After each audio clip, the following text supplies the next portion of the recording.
en la portada. La siguiente empieza con el título de comunicaciones. ¿La visualizan? Sí. Sí. Sí. Sí, perfecto. Perdón, yo quería comentarles, Yo no la visualizo. el faro que dicen de Tampico,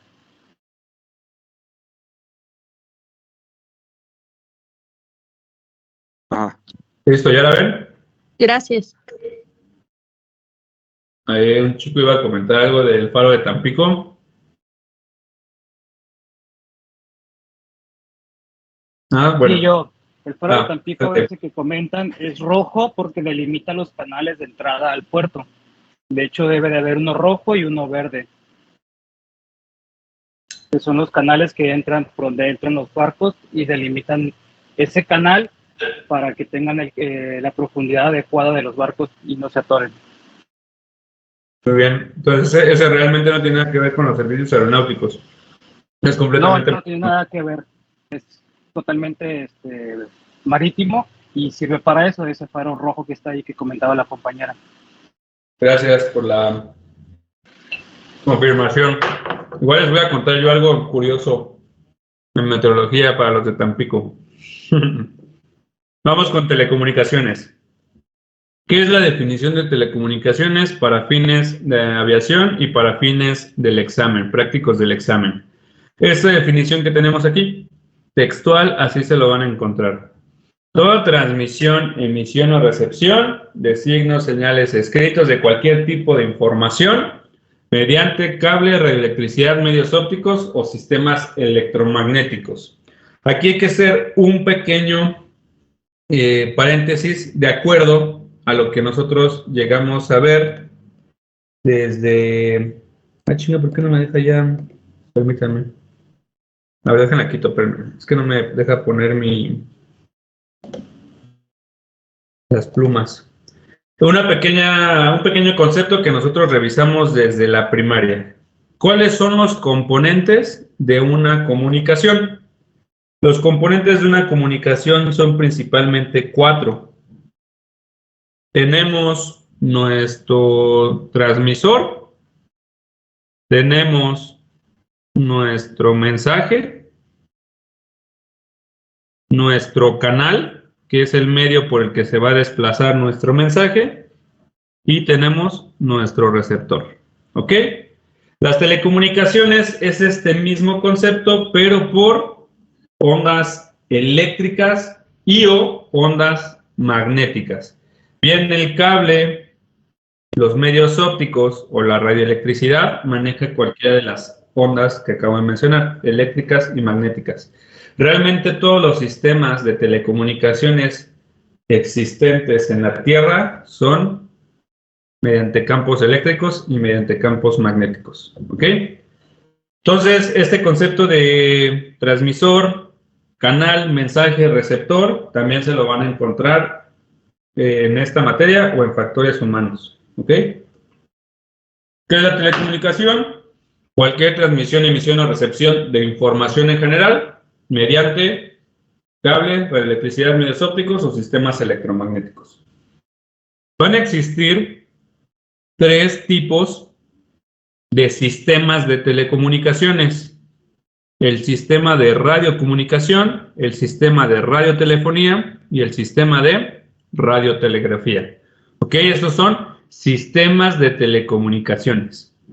La parte de radiocomunicación se refiere hacia la transmisión, emisión o recepción mediante ondas radioeléctricas, solamente campos eléctricos. La radiotelefonía es un sistema de telecomunicación mediante el uso de la voz, mediante la transmisión, emisión o recepción de palabras, mediante el uso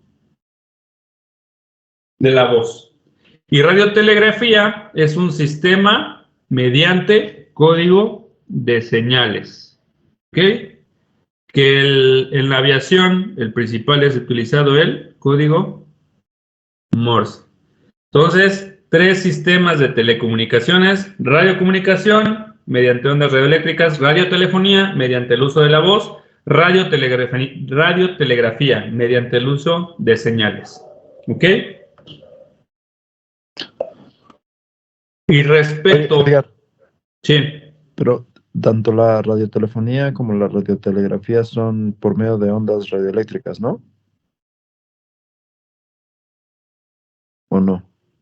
Sí, pero también intervienen las ondas magnéticas. Por eso es que la radiocomunicación solamente es con la parte eléctrica.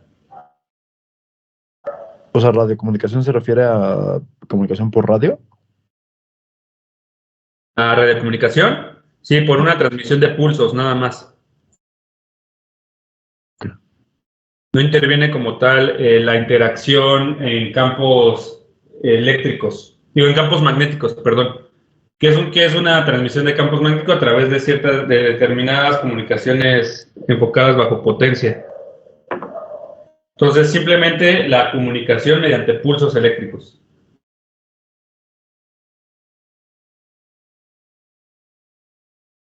Oiga, disculpa, no me aparecen las diapositivas.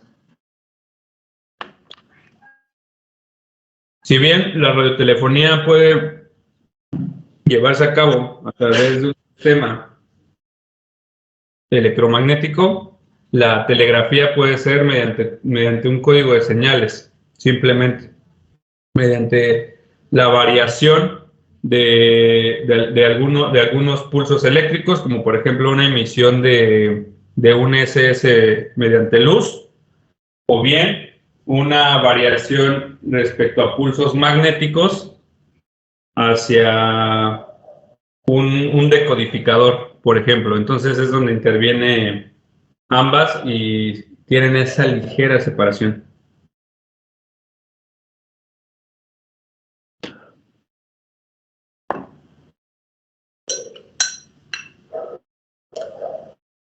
Bueno, respecto a las telecomunicaciones aeronáuticas, vamos a tener un regulador a nivel internacional. Este regulador a nivel internacional lo vimos o lo practicamos en la parte de legislación. ¿Quién es quien regula las telecomunicaciones a nivel mundial?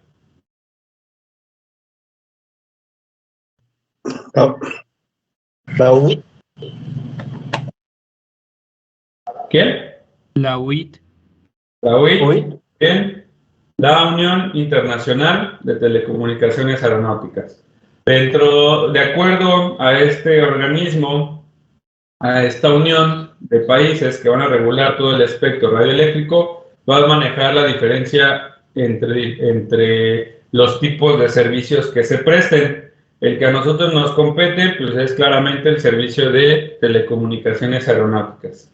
El servicio de telecomunicaciones aeronáuticas va a estar dividido en 4 servicios principales: el servicio fijo, el servicio móvil, el servicio de radiodifusión y el servicio de radionavegación. ¿Ok? Inge, una pregunta. ¿Está proyectando algo? Sí. Ahí va de nuevo. ¿Ya lo ves? Listo, gracias. Nada. El servicio fijo aeronáutico se refiere a un servicio de radiocomunicación entre puntos fijos determinados, es decir, en infraestructura para fines de telecomunicaciones que se encuentren en tierra. ¿Ok? El servicio móvil aeronáutico se refiere a los que van a permanecer en movimiento, donde el principal protagonista es la estación de aeronave. Estación de aeronave, entiéndase como el sistema de telecomunicaciones dentro de una aeronave. Al final esta va a volar, se va a estar desplazando y se considera un servicio móvil, ¿ok? Porque en determinados momentos va a funcionar o va a fungir como una referencia para algún otro tráfico. El servicio de radiodifusión va a ser aquella que va a emitir todo el momento un tipo de señal. Este tipo de señal va a ser recibida por quien quiera y por quien tenga el equipo necesario. ¿Ok? Cualquier tipo de sistema o servicio de radiodifusión va a tener una transmisión hacia el ambiente y la recepción va a depender de que tenga las capacidades de decodificar esta información.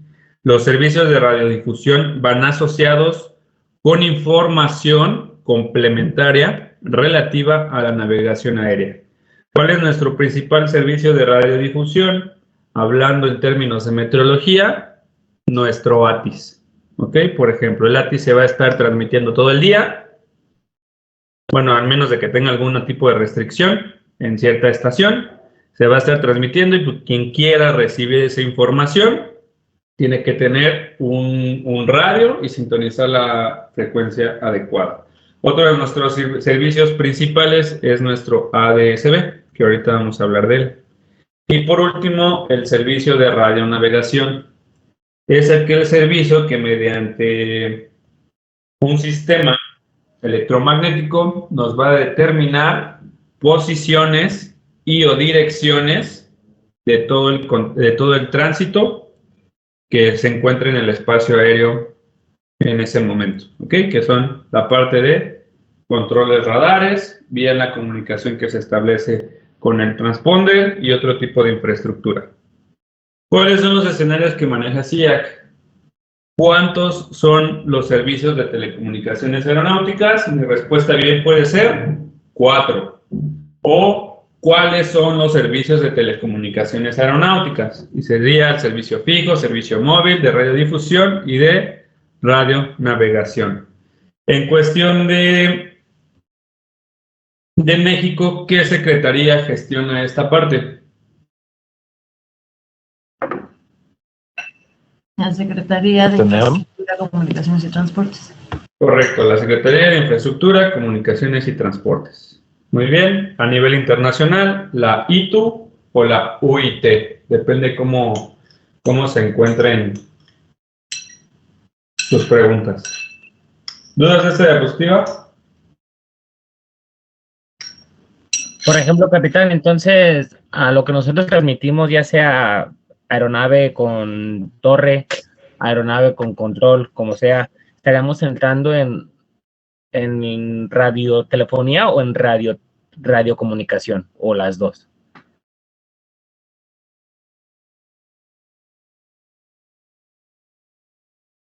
Prácticamente estarías utilizando las dos. Okay. Sin embargo, para tú al establecer una comunicación mediante el uso de la voz, estás dándole prioridad a este tipo de sistema.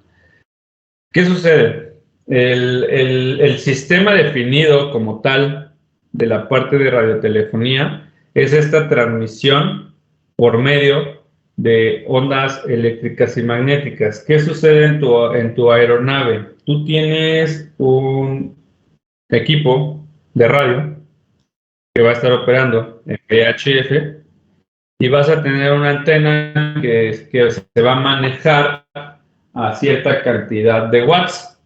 Entonces va a generar unos campos electromagnéticos, te va a generar una señal que va a estar constituida por una señal portadora y una señal modulada, de acuerdo a los principios a los que se apegue el diseño del sistema, y tú esa voz, esa transmisión como tal de la frecuencia determinada para la voz humana, se va a comunicar con tu centro de control, que también maneja campos electromagnéticos. Como tal, un sistema de radiocomunicación, de acuerdo a lo determinado en los manuales de SIAC, es un sistema solamente con ondas radioeléctricas.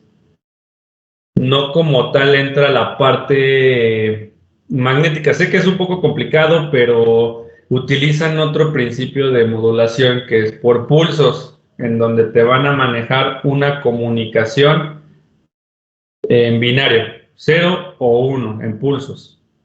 Entonces esa es la diferencia marcada entre cada una de ellas. Si tú estableces comunicación Aeronave X Alfa Bravo Charlie Delta, con centro de control, estás llevando a cabo una llamada radiotelefónica. Ese es el concepto adecuado. Muy bien, gracias. De nada. ¿Dudas de esta diapositiva?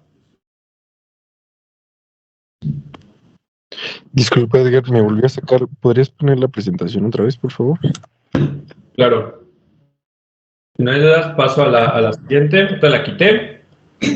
Cap, solo para confirmar, entonces, ¿estos 4 servicios se rigen por SICT? A nivel local, sí, a nivel México, pero están regulados por la UIT. Ok. Si llegásemos a presentar un escenario en donde vienen los 2 escenarios, perdón, donde vienen las 2 respuestas, contesto UIT, ¿ok? Si no me viene especificado que debe de ser en México. Ok, gracias. Nada. ¿Y CENEAM depende también de SICT? Sí, pero como tal no interviene directamente hacia la parte de...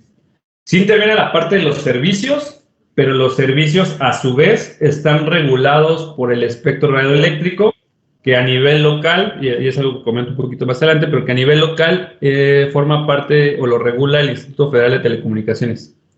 Entonces, el Instituto Federal es independiente a la Secretaría, entonces como tal ahí es donde entra el detalle. No podemos precisar que CENEAM se encarga de toda la parte de los servicios porque va a depender de la regulación del espectro por parte del instituto.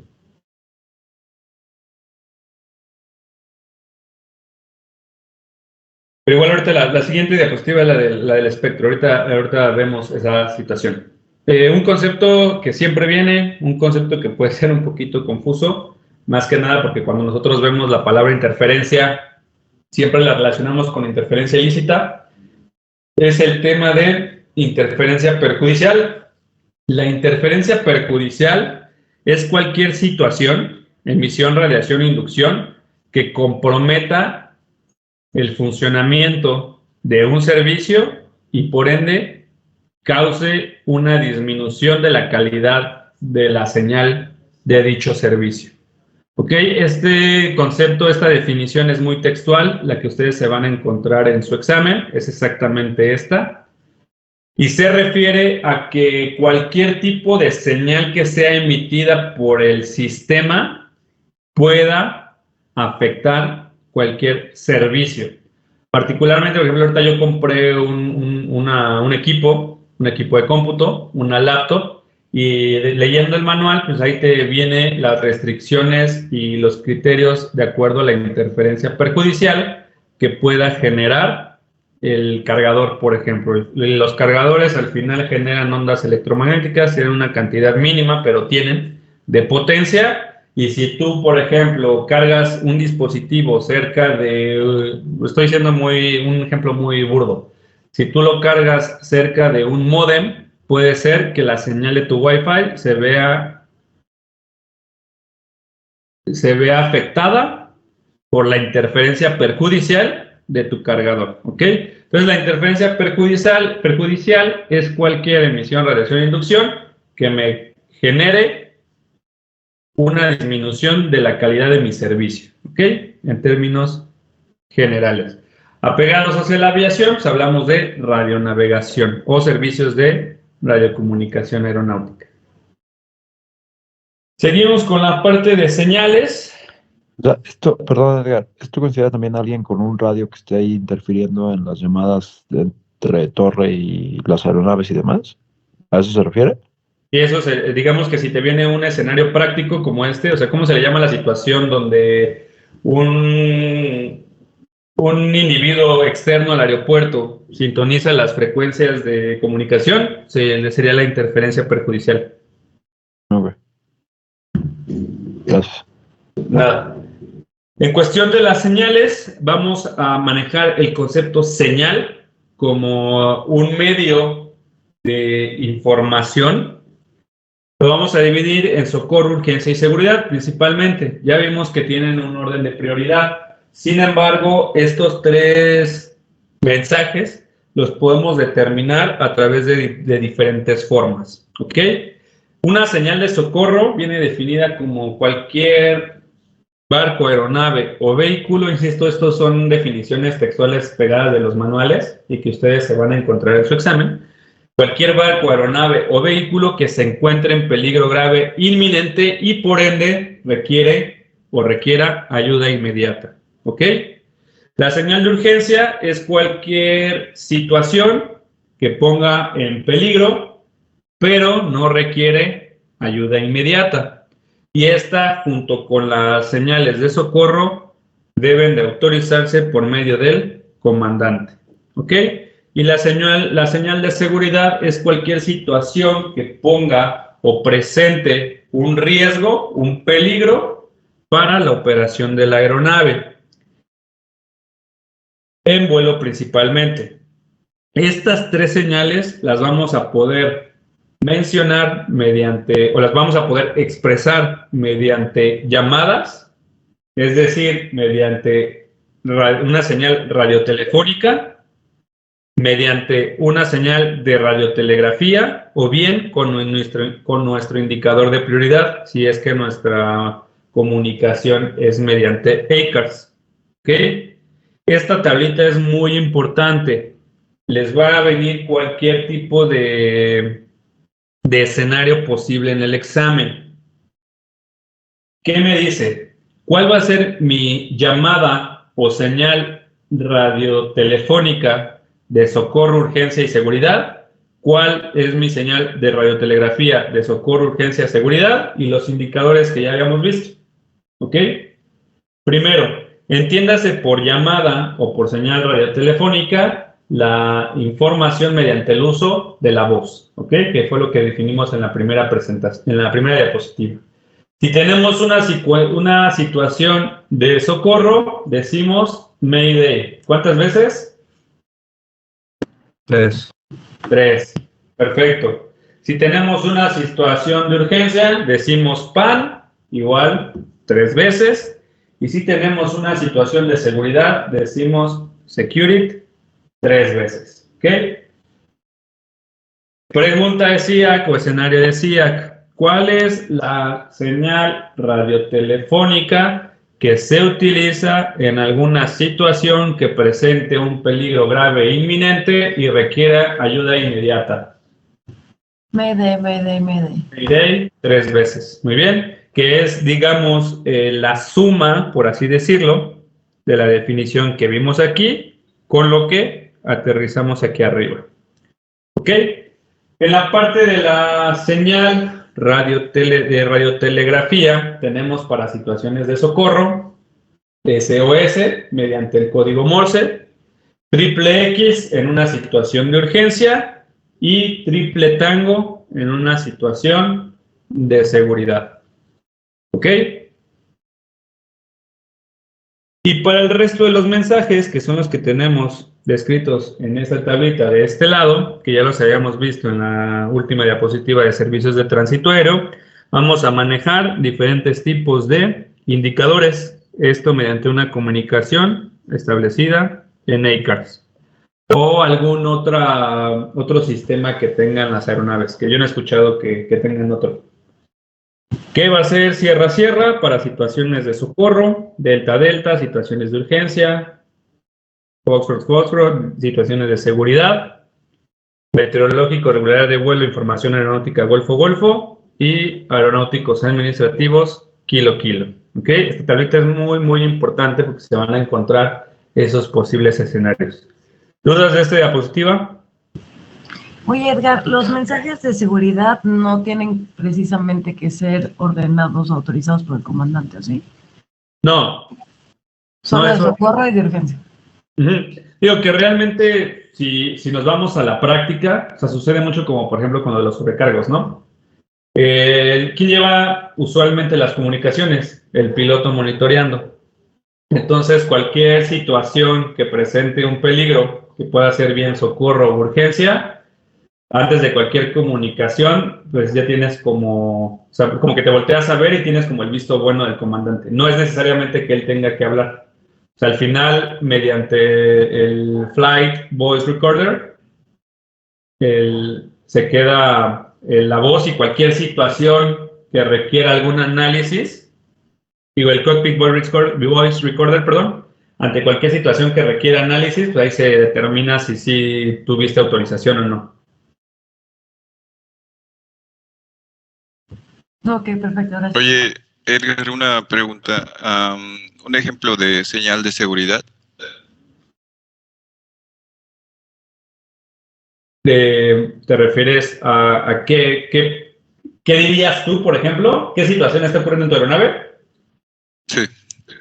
Ah, ok, por ejemplo, no sé, sería Secured, el X-Ray Bravo Alpha Delta Charlie, con 3 pasajeros disruptivos, ocasionando problemas en cabina de pasajeros. Posible amenaza de secuestro o alguna situación así. O sea, como que puede ser parecida al Pam Pam, ¿no?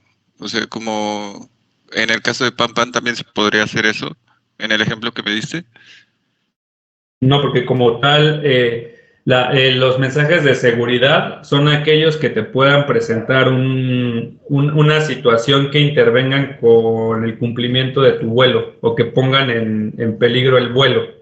Una urgencia puede ser cualquier situación en donde vas a requerir, o sea, una situación de peligro grave e inminente como algún desangrado o alguien que esté vomitando sangre y que tienes que regresar lo antes posible, pero como tal no altera o no presenta un peligro para tu vuelo, sino simplemente es una situación que va a requerir ayuda, pero no inmediata. Ok, va, gracias. ¿Puede poner rápido la presentación previa? Oigan, de veras, como información a los compañeros, ven que a veces se pierde la señal de las diapositivas. Si ustedes se dan en poner en espera y después reanudan. No, la previa, por favor. Ah, ok, bueno, igual sirve para que luego Edgar no esté quitando y poniendo. Con que hagan eso, ya van a volver a ver las diapositivas. Gracias. Y no escuché lo anterior, perdón, ¿qué? ¿La anterior? Sí, por favor. Ah, listo. Es todo, gracias. Bien, gracias. Muy bien, paso a la siguiente. Hablemos del espectro radioeléctrico. Esta imagen, ustedes la Perdón, googlean. Edgar. Sí. Perdón, de la presentación anterior, ¿hay en el examen vienen escenarios o es más como definir cuándo se usan y así? Escenarios prácticos, como el que acabamos de comentar, o sea, de que si tienes una persona desangrándote, ¿qué señal emitirías? Ajá, no. exacto. No, todo es teórico completamente. Ok. En cuestión del espectro radioeléctrico, perdón, está regulado. Y si ustedes pueden googlear espectro radioeléctrico y se van a encontrar imágenes muy similares a esta. Todo esto viene regulado por la ITU o la UIT, que es la Unión Internacional de Telecomunicaciones. Ya vimos, está al mismo nivel que la OASI. Ellos nos van a regular desde la banda de frecuencias de la voz, que llega a ser de 20 Hz a 4000 Hz, hasta la parte de 300 GHz, que es la parte satelital principalmente. Ellos van a regular van a regular y gestionar todo este uso del espectro. ¿Para qué? Para determinarlos a diferentes tipos de servicios y que no exista interacción o que no existan interferencias entre uno y otros. Por eso algunas veces ustedes han escuchado, o más sencillo, si han visto, por ejemplo, Malcolm el del medio, hay un capítulo donde el papá se vuelve, transmite en un radio y van y lo buscan y todo eso, porque es ilegal. En la colonia federal también había muchas personas que interferían con las comunicaciones aeroterrestres. Esto es con el fin de que respeten los rangos de frecuencia, que las frecuencias sean establecidas y sean lo más legibles posibles, y que además los que les guste andar operando con radios, pues puedan tener ciertas bandas libres. ¿Ok? El espectro radioeléctrico a nivel internacional viene regulado por la parte de la UIT, y en México lo regula el IFT, ¿ok? El Instituto Federal de Telecomunicaciones. Realmente el instituto pues se apega a lo que nos establece la UIT. El principal trabajo del instituto es explotar ciertas bandas de frecuencia para fines o para servicios que solamente funcionen en México. ¿Qué es IFT? Instituto Federal de Telecomunicaciones. En la aviación, la mayoría de los servicios para telecomunicaciones van a operar en la banda de HF y de VHF, ¿ok? En VHF van a ser la mayoría, pero en estas dos bandas van a operar la mayor cantidad de los servicios. Sin embargo, nosotros nos tenemos que aprender para fines del examen al menos estos 5 valores. ¿Ok? Inge, ¿me repite lo que significa ITU? Instituto Federal de Instituto de Telecomunicaciones. International Telecommunication Union, Unión Internacional de Telecomunicaciones. Estos 5 rangos o estas 5 bandas de frecuencia son las que nosotros nos debemos de aprender. ¿Por qué? Porque nos pueden preguntar con cualquiera de ellas. ¿Cómo funciona o cómo me las aprendo? Es muy sencillo. Me aprendo una y de ahí parto. Es decir, me aprendo, por ejemplo, HF. ¿Ok? HF va de 3 a 30 MHz. La siguiente banda va a empezar en donde terminó y le voy a agregar un 0, de 30 a 300. Y así sucesivamente. La siguiente sería UHF.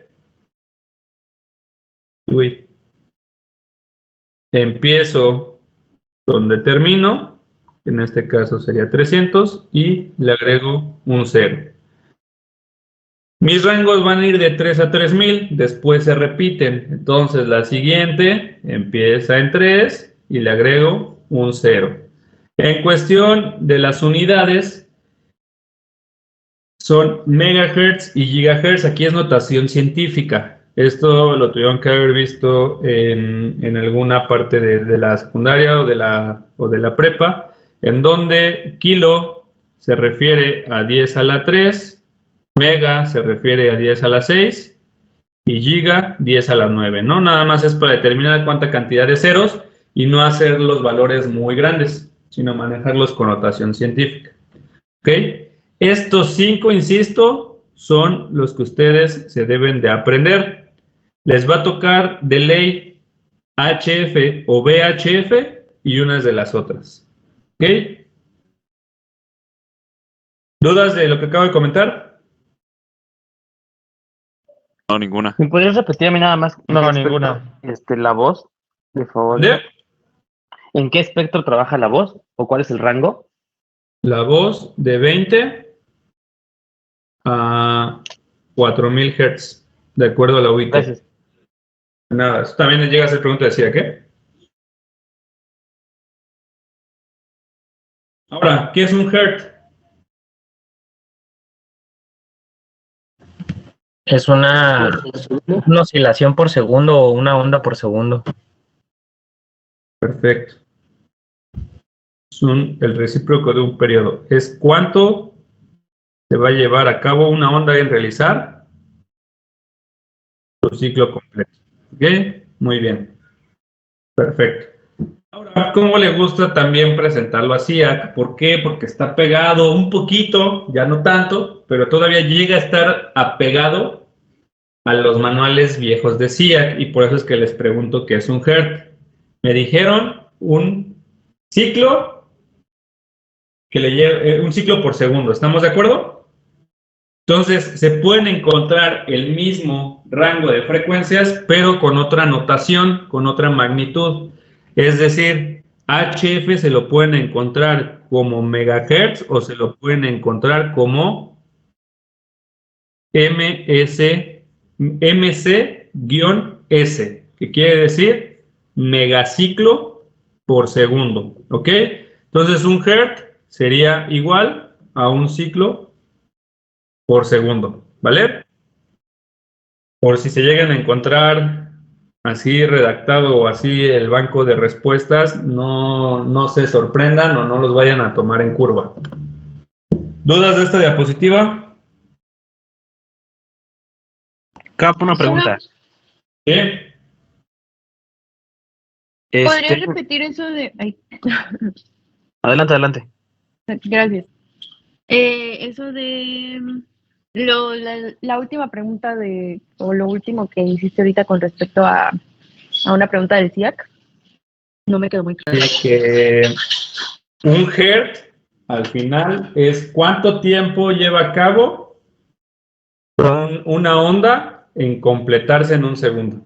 ¿Ok? Entonces, bien, si te encuentras la nomenclatura o las magnitudes marcadas así, como MHZ, también te la puedes encontrar como MC-S, que se refiere a megaciclo por segundo. Entonces, aquí lo voy a anotar. Un hertz sería igual a un ciclo por segundo. ¿Ok? O sea, solamente les van a cambiar las unidades para que ustedes se confundan. Ok, pero sería lo mismo, ¿no? Sí, es lo mismo. Estamos hablando de lo mismo.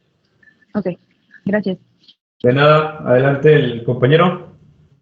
Sí, Cap, mire, lo que pasa es que en el banco de respuestas del Clasemaker, hay unas, bueno, preguntan muchas frecuencias, me he dado cuenta que preguntan muchas frecuencias por ejemplo, de los bores o cuestiones así. ¿Eso lo vamos a ver después o eso cómo nos lo podemos aprender? Porque no le he atinado a muchos. Lo vemos. Ah, ok. Ahorita estamos en el espectro en general.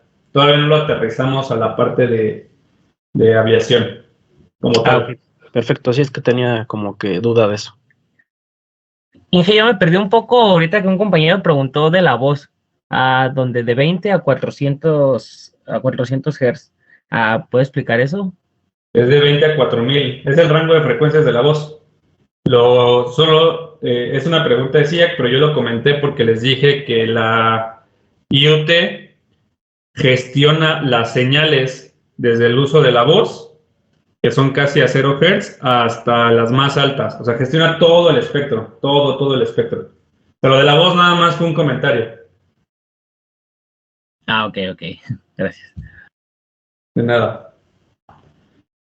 Muy bien. Paso a la siguiente. Ahora sí, vámonos a lo que nos atiende como aviación. Ok, esta tablita que tengo aquí arriba son valores de algunos de los sistemas de navegación en general y las bandas de frecuencia que llegan a encontrarse ustedes en CIAC. Algunas están correctas, otras varían un poquito. Sin embargo, insisto, son escenarios prácticos, o bueno, esta información es práctica para fines del examen. Ok, vamos a empezar con la tablita donde definimos el sistema de navegación LORAN. ¿Cuál es el sistema de navegación LORAN? Long range. El de largo alcance. Muy bien.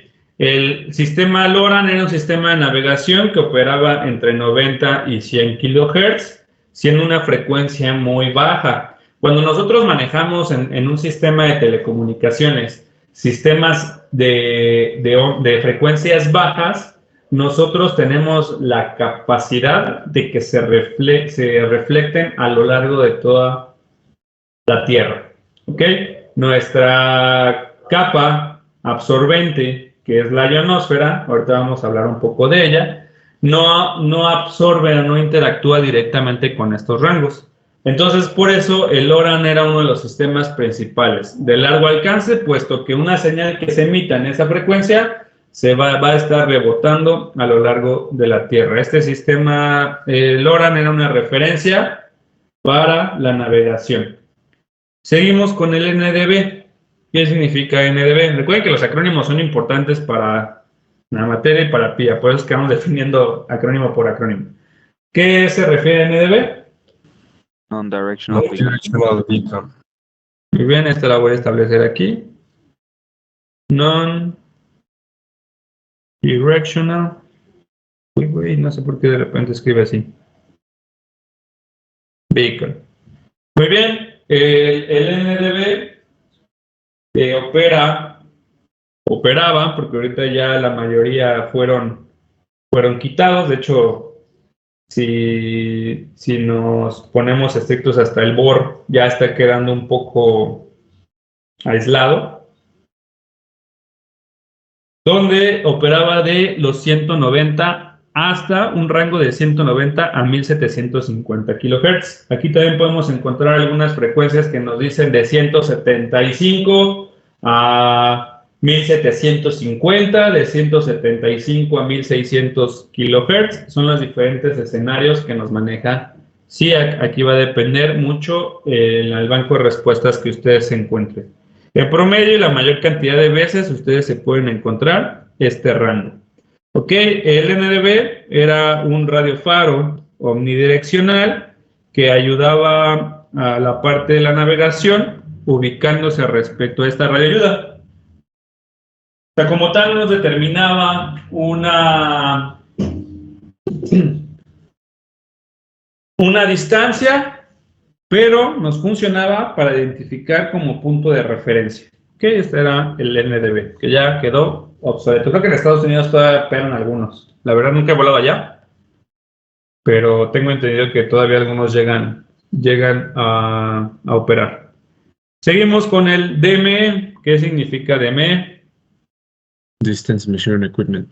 Muy bien, es un equipo que nos va a determinar a través de ondas celestes y de la comunicación en cuestión de cuánto tarda la señal en llegar y en llegar a la radioayuda y en regresar hacia el equipo en millas náuticas. ¿Ok? El DME siempre va asociado hacia un BOR y va a operar en una frecuencia, en un rango de frecuencia de 862 a 1213 MHz.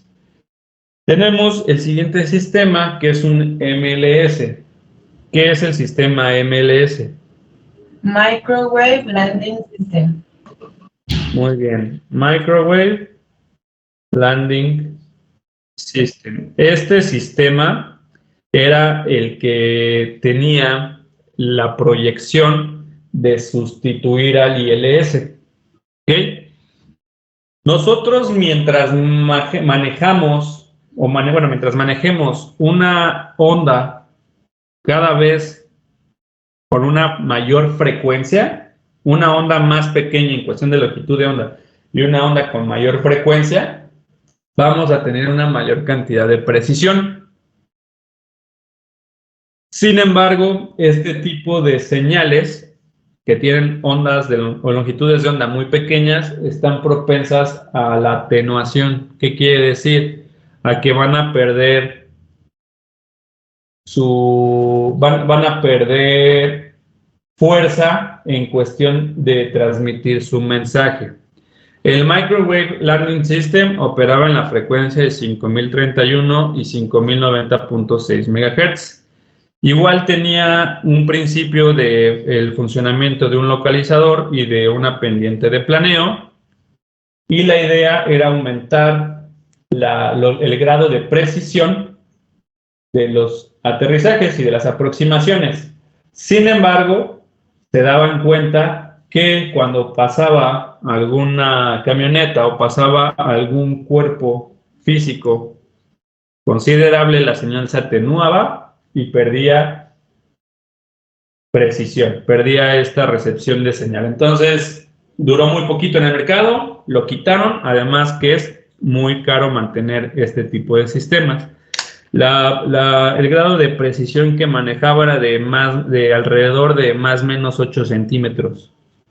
Un ILS anda alrededor de hasta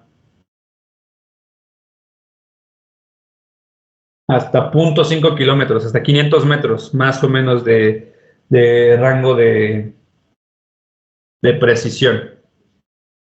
250 de cada lado. Entonces el Microwave Landing System quedó nada más en cuestión de utopía, en cuestión de sistemas de aproximación. Igual, nice to know, solamente saber qué significa el acrónimo y qué rango de frecuencias operaba. Importantísimo, el siguiente, pregunta de SIAC.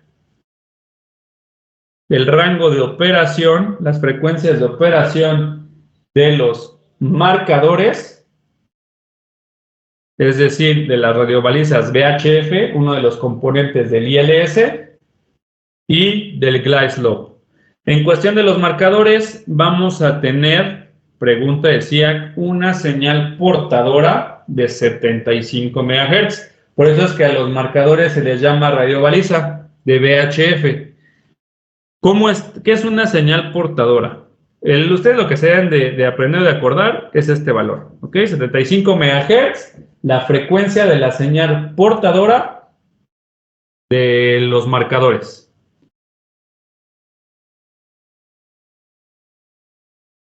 Ustedes han visto dibujos de señales y se han percatado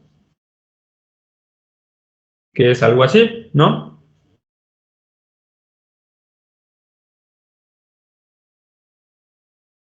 Algo más o menos de esta índole, una imagen muy similar. Esta va a ser mi señal portadora que va a aportar a mi señal con mi mensaje. Esta va a ser mi señal moduladora y va a traer dentro mi mensaje. ¿Ok? Eso son, así forman o así están constituidas todas las señales de cualquier tipo de sistema de telecomunicaciones. La señal portadora, pregunta de SIAC, de los marcadores va a ser de 75 MHz. Pregunta de SIAC, muy importante. Ahorita definimos las características de los marcadores. Aquí, como pequeño paréntesis, e importante también identificarlos, es que la señal moduladora va a estar modulada. Hay dos tipos de modulación principales, son los que tenemos en nuestro radio. ¿Cómo se le llaman a esos tipos de modulación? Amplitud modulada y frecuencia modulada. Amplitud modulada, que es AM, y frecuencia modulada. Perfecto, muy bien. Frecuencia del glide slope, igual, pregunta de SIAC, por eso es que las puse en negritas. De 328 a 335.4 MHz. ¿Ok? Y continuamos con el último de nuestra tablita, que es el GNSS. ¿Qué significa ese acrónimo? Global Navigation Satellite System. Muy bien. Global Navigation Satellite System. Perfecto. Son los sistemas globales de navegación satelital. Vamos a tener diferentes tipos de constelaciones, diferentes tipos de sistema, donde el que nos compete a nosotros, de acuerdo a la posición geográfica que vamos a captar mayor cantidad de satélites, es el GPS, que es el sistema estadounidense. ¿Qué significa GPS? Global Positioning System. Sistema global de posicionamiento. Muy bien. Aquí, como les había comentado ya en alguna sesión, vamos a tener dos frecuencias, una de uso civil y otra de uso militar. Vamos a tener la frecuencia de 1571.42 MHz y 1227.5 MHz. Como se siguen dando cuenta, mientras más altas son mis frecuencias, mayor grado de precisión le estoy dando a mi sistema. ¿Ok? Son las bandas llamadas L1 y L2. ¿Dudas de esta tablita? ¿Eso es civil y militar? Sí, respectivamente. Civil 1500, militar 1200. ¿Y ambas son de GNSS o GPS? Ambas frecuencias son específicamente del GPS, pero entendamos nosotros para fines del examen, para fines prácticos del CIAC, que GNSS es igual a GPS. Porque no vamos a encontrar preguntas acerca de Galileo, no vamos a encontrar preguntas acerca de GLONASS, no vamos a encontrar preguntas acerca de Beidou, que son los otros sistemas satelitales. Entonces, solamente cuando nosotros veamos GNSS, se refiere hacia GPS. O cuando veamos GPS, para términos de nosotros, prácticos del examen, vamos a entender como GNSS.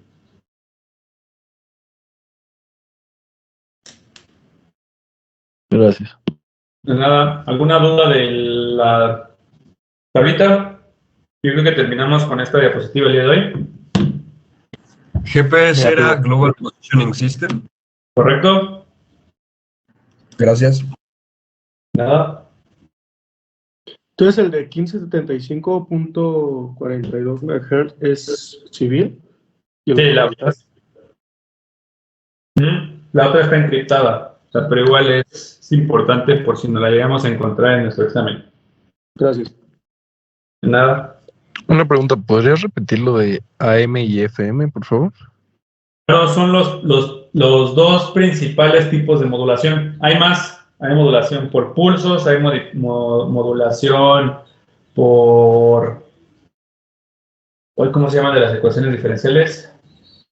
Hay otros tipos de modulaciones.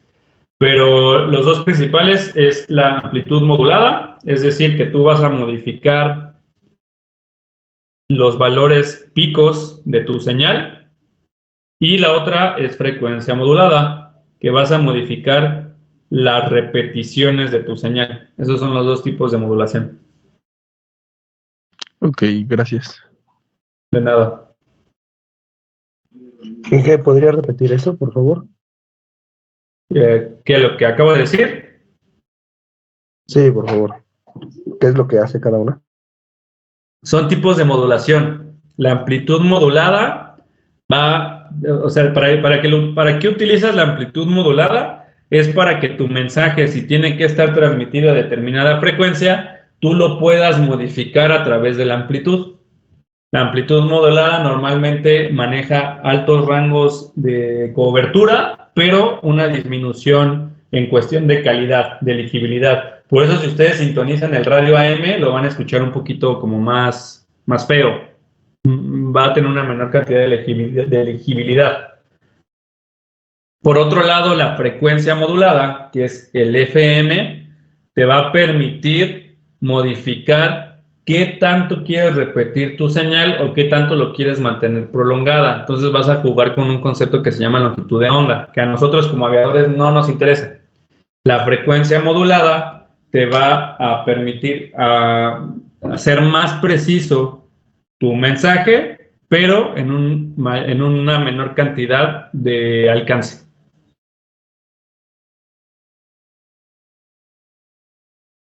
Ok, muchas gracias. De nada. Muy bien. Por último. Perdón. Eso lo había relacionado bastante con los marcadores. ¿Solo se relaciona, con los marcadores o nos hizo hincapié, pues, que podemos encontrar el SP y las modulaciones? O también se puede encontrar... En cuestión de los marcadores, solamente nos interesa la frecuencia de la señal portadora. Yo, aviador, solamente me intereso de eso.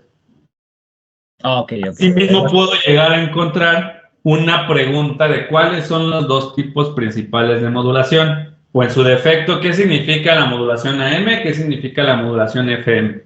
Mis respuestas van a ser amplitud modulada o frecuencia modulada. Hasta ahí. Ah, ok. Sale, gracias. Solamente que pues sale de ese mismo concepto, por eso es que de ahí lo arrojé.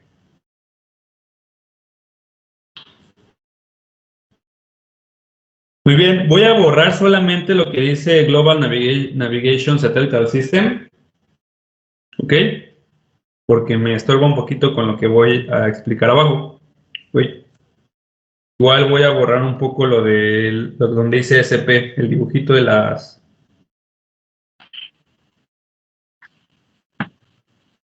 señal.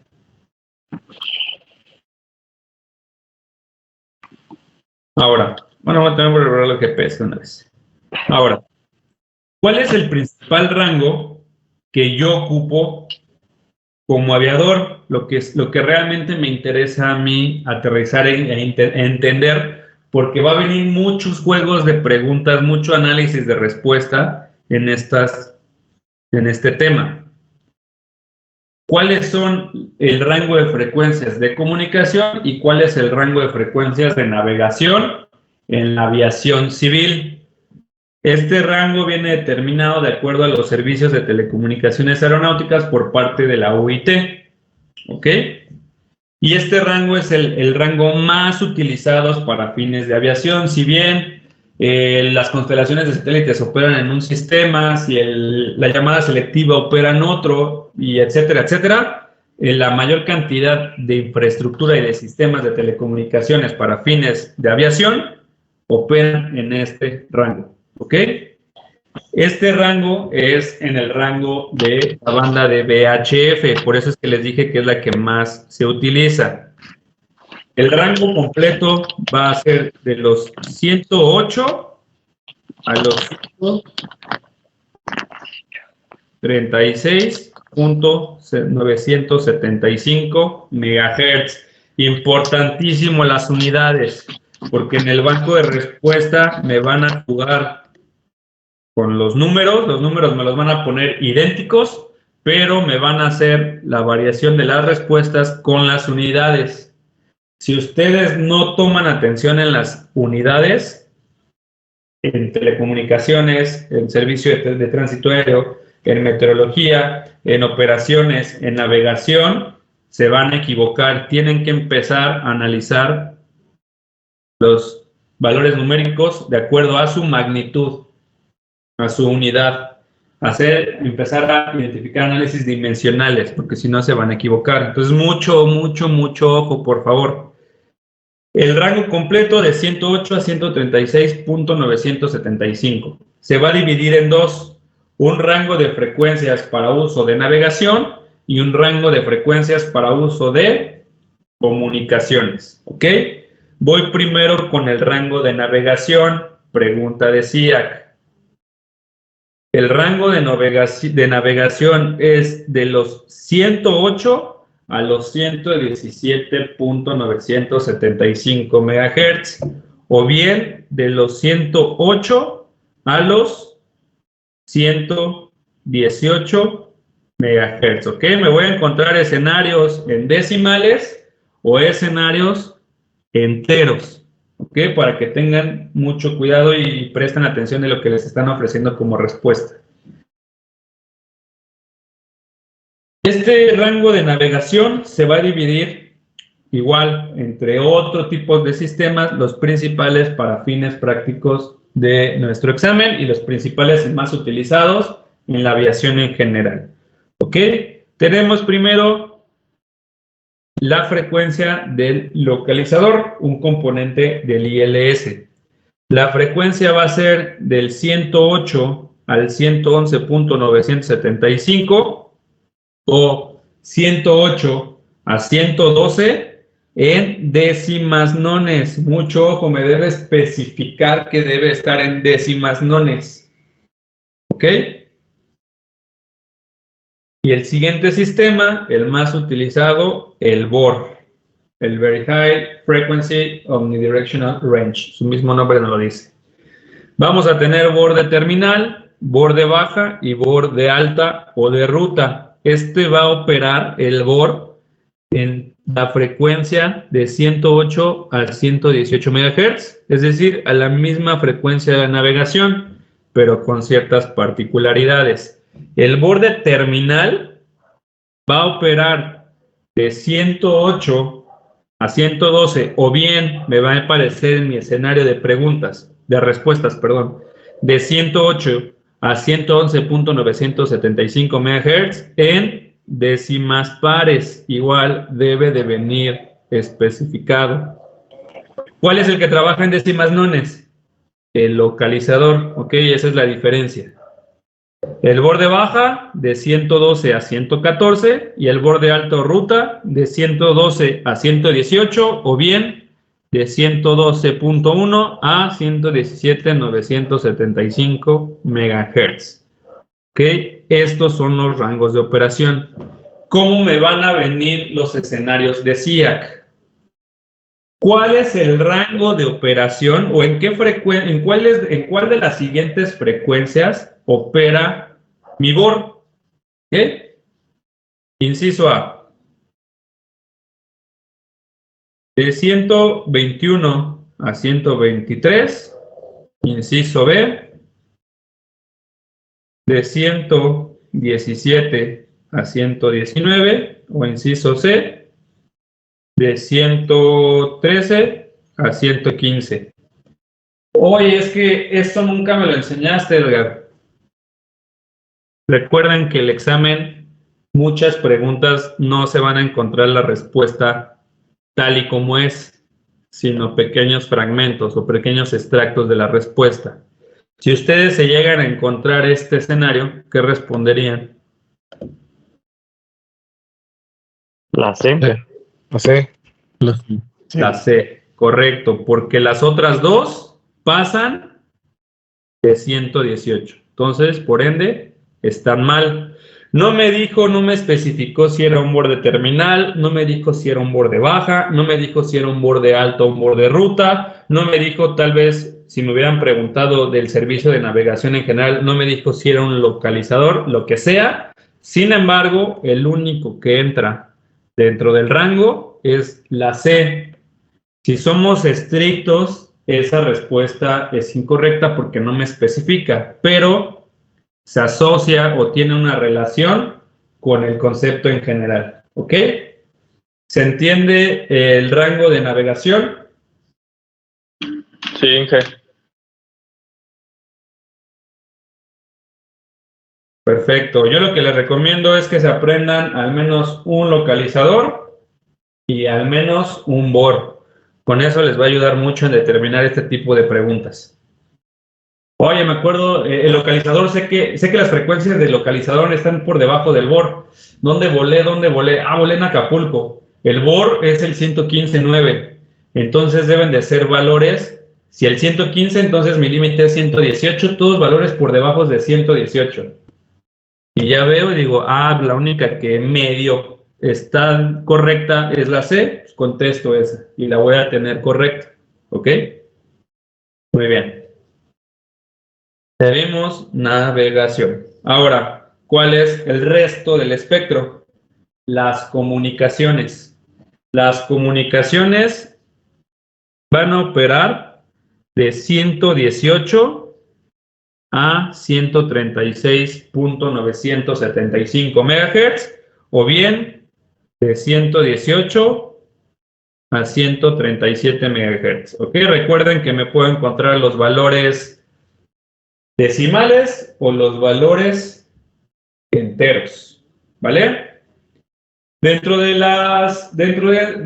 este rango, vamos a tener diferente tipo de frecuencias que van a ser muy importantes que nosotros podamos identificar para fines principal de preguntas o escenarios de SIAC.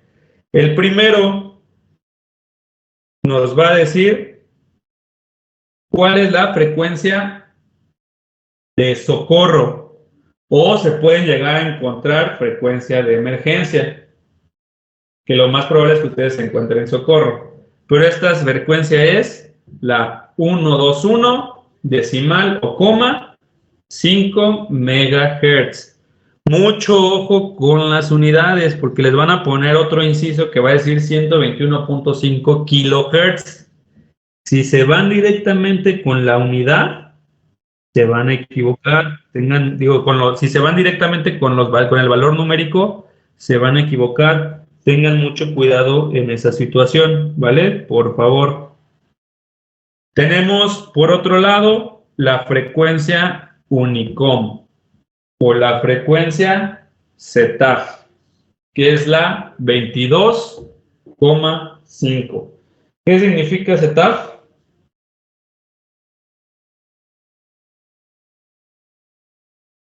Common Traffic Advisory Frequency.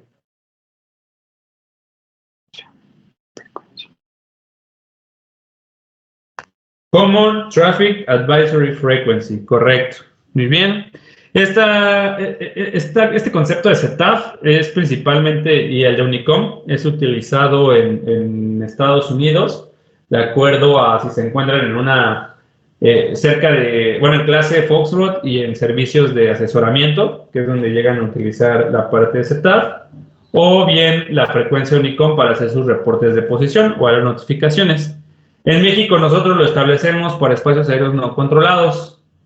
Yo, mi mayor tiempo, igual insisto, lo volé en Acapulco. Ahí cuando nosotros volábamos en una zona que se llamaba Coajimalpa, sintonizamos a esta frecuencia y ahí hacíamos nuestro reporte de posición, ¿no? Entonces solamente identificar que la 122.5 es la Unicom o ZTAF, ¿ok? Tenemos también la frecuencia de auxiliar, que esta es una que no está agregada aquí, tengo que actualizar esa parte. La frecuencia auxiliar de los cuerpos SAR, que es la de 123.1 en México. ¿Por qué frecuencia auxiliar? ¿Con cuál opera o con cuál se activan los cuerpos de búsqueda y salvamento? Ya lo vimos en la fase de emergencia.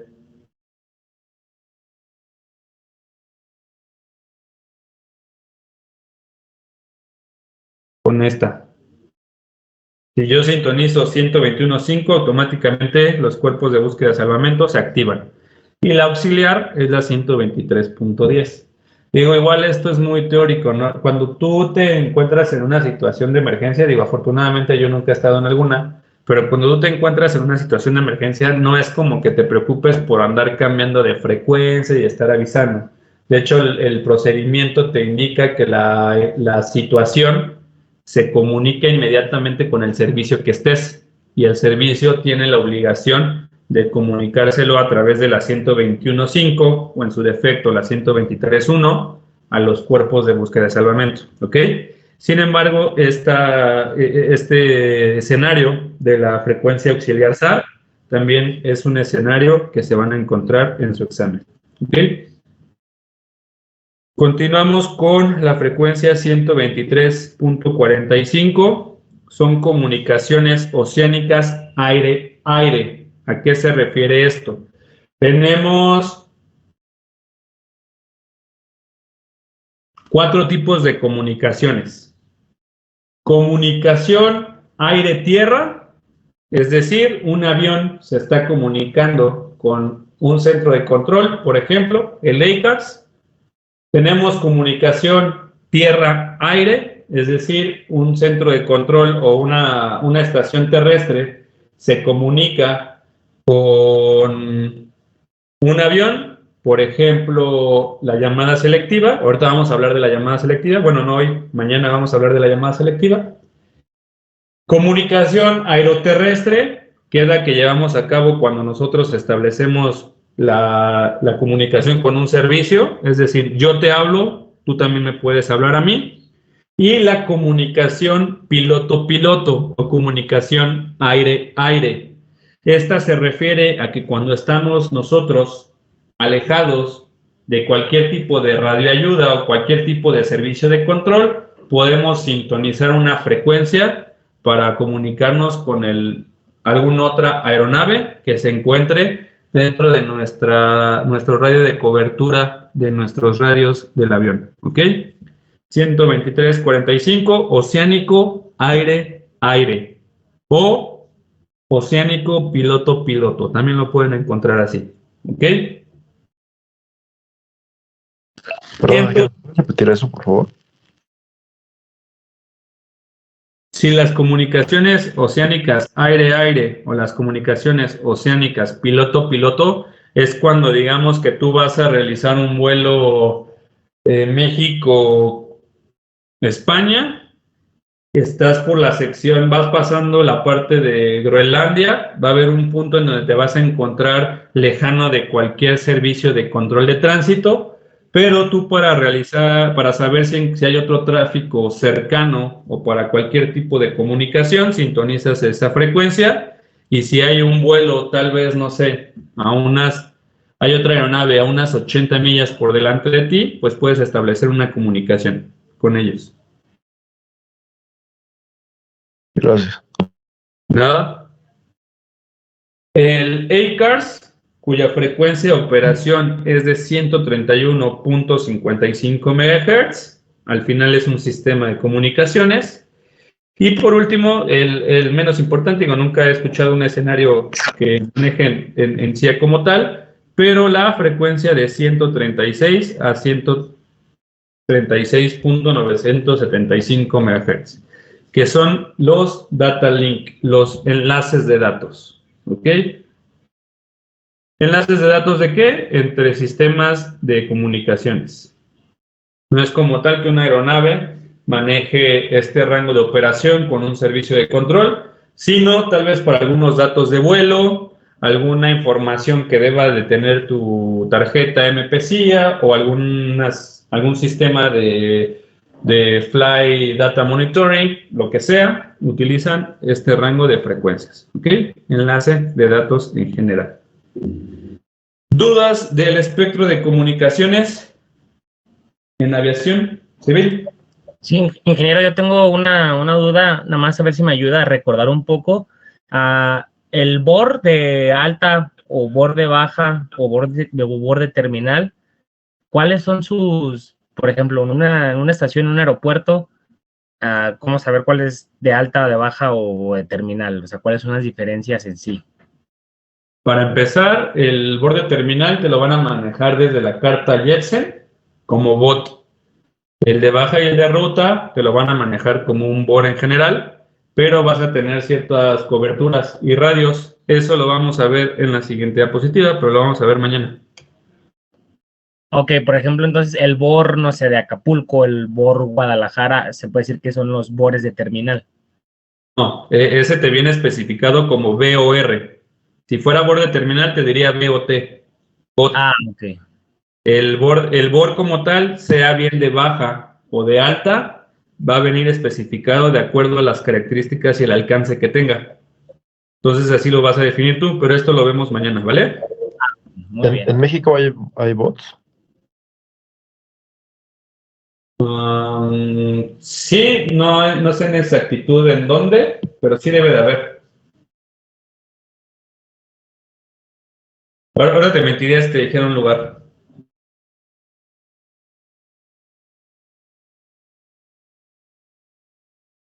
Para mañana tengo ese dato de dónde hay un bot. Él lo establece FIA, de volada se encuentra. ¿Alguna duda de esta presentación? Aquí por Mérida, en Cancún, hay un BOR terminal que se llama Nichupté. Bueno, listo. Ya me apoyó. Gracias. Igual debe de haber varios. Ahí en el FIA, insisto, debe de venir toda esta información. Gracias. ¿Alguna duda? No, ninguna. No, perfecto. El día de mañana. ¿Sí? Una pregunta, ¿en dónde puedo buscar las limitaciones de peso de lo de la